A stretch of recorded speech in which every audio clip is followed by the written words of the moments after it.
At the end of the Great War, the Royal Italian Army found itself with a rather varied armamentarium that showed its limits during the tragic and bloody years of the conflict. As for the light machine guns, the Army first used the Viller Perosa and towards the end of the conflict adopted the SIA model 1918. Both weapons proved impassable on the battlefield due to the many drawbacks that occurred during their use.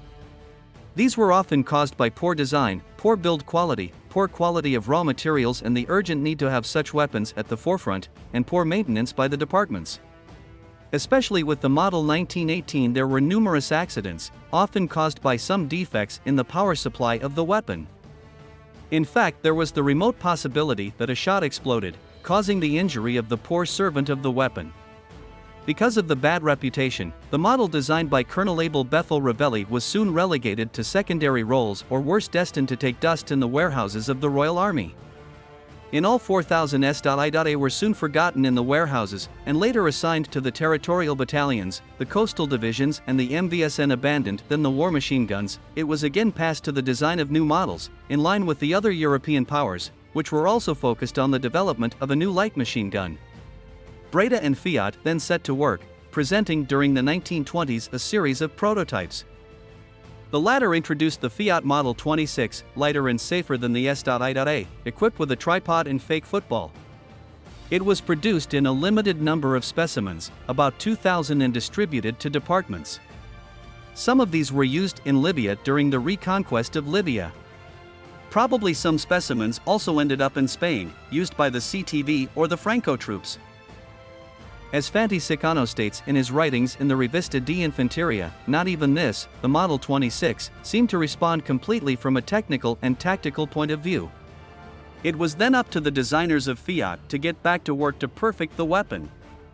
From their efforts was born the Model 28. The machine gun in question had to meet various needs, including reliability, a relative simplicity of the components, the portability of the weapon as it requires a total weight that allows the transport and use of the weapon from a single man. In fact, the light machine guns developed until then in Italy were characterized by excessive weight and poor ergonomics. Ravelli tried to further reduce the weight of the weapon compared to the previous model, reaching a total weight of about 10 kilograms, which when compared to the weight of foreign weapons adopted in Europe is still superior to them. Produced in 700 units, it was delivered to the wards in 1929 and was extensively tested in the field and compared to the Breda model. The latter, called Model 5C, proved superior, according to the judgments of the time, in that the latter soon met the favor of the infantry for the greater solidity and simplicity and for the lesser number of pieces of which it was composed. The Breda model, after a series of modifications, was officially adopted by the Royal Army. La Model 30 proved to be an inferior weapon, tending to continuous malfunctions, especially as regards the power supply system.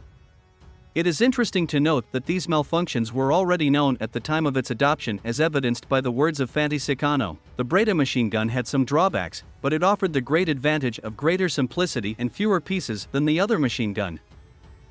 The Fiat model, compared to the rival model, guaranteed, according to manufacturers, superior performance to Breda because the interruptions in automatic operation were contained in limits to which no previous weapon had ever dropped.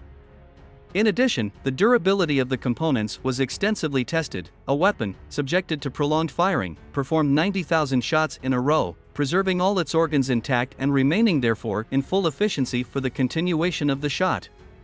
The special tests performed with force-charge cartridges and those carried out in the most unfavorable conditions in which weapons can be found in war have been passed with ease.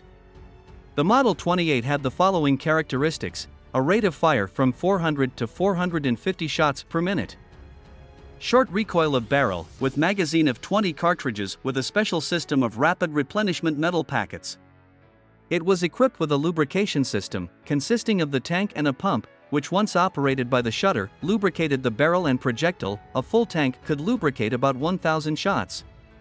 A similar system was adopted on the Breda 30, and we know what disastrous effects it had on the battlefield.